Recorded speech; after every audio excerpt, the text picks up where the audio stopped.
3. The Holy Family. The first work jointly undertaken by Marx and Engels was the overhauling of their philosophic consciences, and it took the form of a polemic against the Allgemeine Literaturzeitung published since December 1843, in Berlin Charlottenburg by Bruno Bauer and his brothers Edgar and Egbert. In the columns of this organ the Berlin Freemen attempted to justify their world outlook, or what they referred to as such. Bruno Bauer had been invited by Froebel to contribute to the Deutsch-Französische Jahrbuch, but after some hesitation he had not done so. His personal vanity had been deeply wounded by Rouhet and Marx, although this was not the real reason why he clung to his old philosophy of self-consciousness. For all their bitterness, his acid remarks about the late lamented Reinhardtseiten, the radicals and the cleversticks of Anno Domini 1842 had a basis in fact. The thoroughness and dispatch with which the Romanticist reaction had crushed the Deutsche Jahrbuch and the Reinhardtseiten as soon as they had turned from philosophy to politics, and the complete indifference of the masses to this intellectual massacre had convinced him that no progress could be made along such lines. For him salvation could be found solely in a return to pure philosophy, pure theory and pure criticism, and, naturally, once the retirement to the ideological clouds had been accomplished, it was not a matter of any great difficulty to create an omnipotent ruler of the world from these materials. The program of the Allgemeine Literaturzeitung, as far as it is possible to speak of anything so tangible, was summed up by Bruno Bauer as follows. Up to the present all the great movements of history have been misguided and doomed to failure from the beginning, because they aroused the interest and enthusiasm of the masses, or they came to a miserable end because the idea around which they centered was one requiring no more than a superficial understanding, and reckoning therefore with the applause of the masses.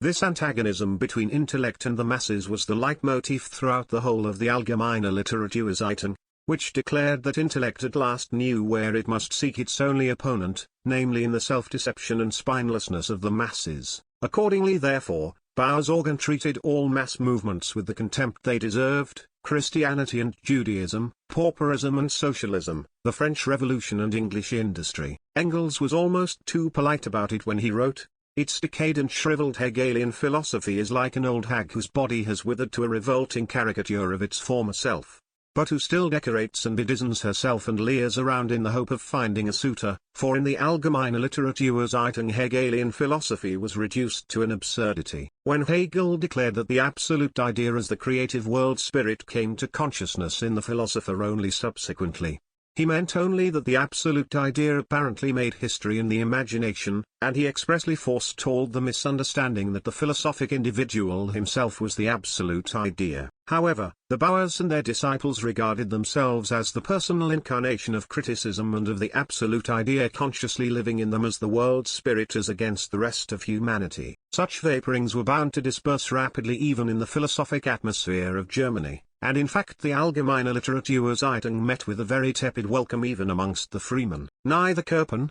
who maintained a reserved attitude, nor Stirner cooperated, and in fact Stirner was secretly preparing an attack on it. Mayen and Rutenberg also held themselves aloof, and with the one exception of Fouché, the Bauers had to content themselves with the third-raters amongst the freemen, a certain Jungnitz and a pseudonymous Schilliger, a Prussian lieutenant named von Zyklensky who lived to a ripe old age and died in 1900 as a general of infantry. Within a year the whole hubbub had subsided completely, and by the time Marx and Engels took the field against it, the Allgemeine Literaturzeitung was not only dead but forgotten. This fact was not propitious for their first joint work, a criticism of critical criticism, as they called it themselves, or the Holy Family, as it was called at the suggestion of their publisher. Their opponents immediately derided them for beating dead donkeys, and when Engels received the first copy of the printed book he declared that although it was a fine piece of work, the sovereign contempt with which it treated critical criticism was in sorry contradiction to its bulk, which was well over 300 pages. Most of it would be lost on the general public, he thought, and it would not meet with general interest. That verdict is much more applicable today than it was even then, but on the other hand it has now an added attraction which it did not have then, or at least, not in the same way. After condemning its hair-splitting, its quibbling and the monstrous straining of ideas, a later critic declared that it contained some of the most brilliant revelations of its author's genius.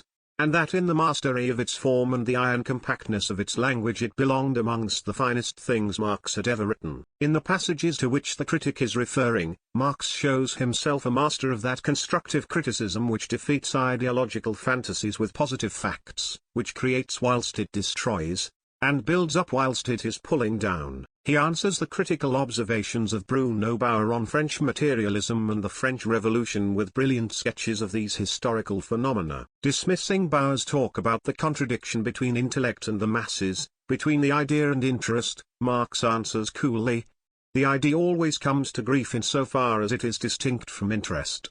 Every mass interest which found historical expression and entered the world arena as an idea, invariably proceeded far beyond its real limits and identified itself with the interests of humanity as a whole. It was the illusion which Fourier called the tone of every epoch in history. Far from being misguided, the interests of the bourgeoisie gained everything in the Revolution of 1789 and met with real success. Although the pathos disappeared and the enthusiastic garlands with which it had decorated its cradle faded, these interests were so powerful in fact that they successfully vanquished the pen of a Marat, the guillotine of the terrorists, the sword of Napoleon, the crucifix of the Church and the blue blood of the Bourbons. The bourgeoisie had consummated its wishes of 1789 in 1830 with the difference that by that time its political enlightenment was at an end. It no longer aimed at achieving the ideal state and working for the good of the world and for the general interests of humanity. It recognized its constitutional representative state as the official expression of its exclusive power and as the political expression of its particular interests. The revolution was a failure only insofar as the masses were concerned, for their political idea did not correspond with their real interests.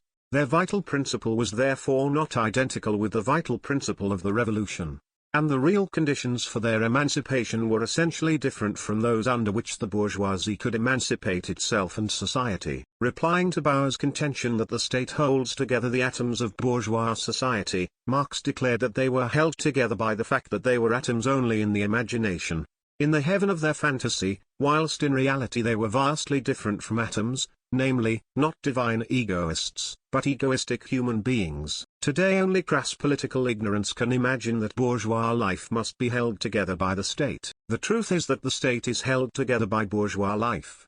And Bauer's scorn of the significance of industry and nature for historical knowledge Marx answers by asking whether critical criticism can be said to have arrived even at the beginning of historical knowledge so long as it continues to exclude the theoretical and practical attitude of man to nature, natural science and industry from the historical movement. As it separates thinking from feeling and the soul from the body, so also does it separate history from natural science and industry, and regards the birthplace of history as being in the hazy cloud formations of heaven rather than in the raw, material production on earth. Just as Marx defended the French Revolution against critical criticism, so Engels defended English history. His particular opponent was young Fouché, who paid rather more attention to earthly reality than any other contributor to the Allgemeine Literaturseiten. It is diverting to observe how accurately Engels sets forth the capitalist law of wages which 20 years later, when Lassalle adopted it, he was to consign to the depths of hell as a rotten Ricardian law.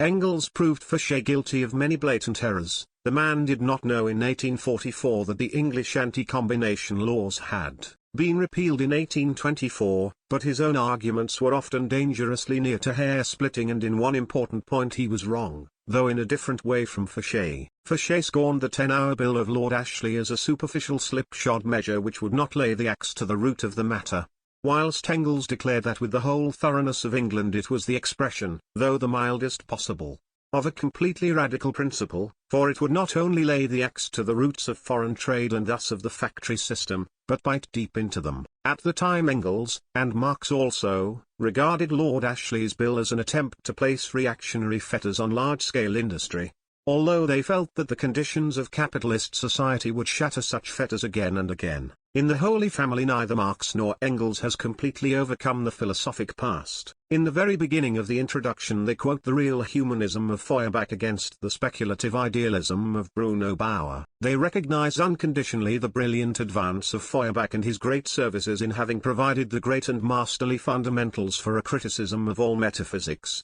and in having set the human being in place of the old lumber and in place of the old eternal philosophic self-consciousness.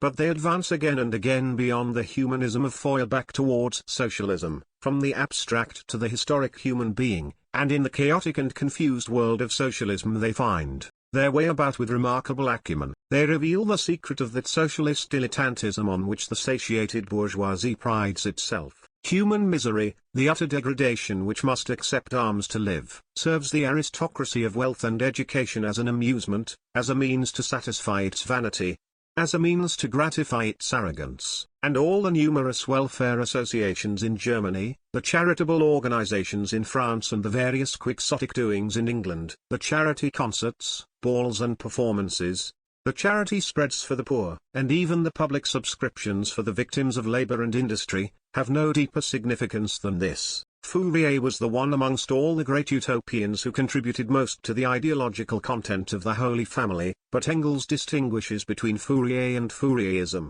declaring that the emasculated Fourierism preached by the Démocratie Pacifique was nothing more than the social teachings of a section of the philanthropic bourgeoisie. Like Marx, he stresses again and again the importance of historical development and the independent movement of the working class, things which even the greatest of the utopians failed to understand. Replying to Edgar Bauer, Engels declares, "Critical criticism creates nothing, whilst the worker creates everything, so much so, in fact, that his intellectual creations put the whole of criticism to shame." The English and French workers can give evidence of this. Marx disposes of the alleged mutually exclusive contradiction between intellect and the masses by pointing out that the communist criticism exercised by the utopians was in fact in accordance with the movement of the great masses. In order to gain some idea of the nobility of this movement, one must make the acquaintance of the insatiable thirst for knowledge, the moral energy and the indefatigable urge forward of the French and English workers. It is not difficult to understand the great vigor with which Marx attacked Edgar Bauer on account of his poor translation of Proudhon and his absurd comments on Proudhon in the Allgemeine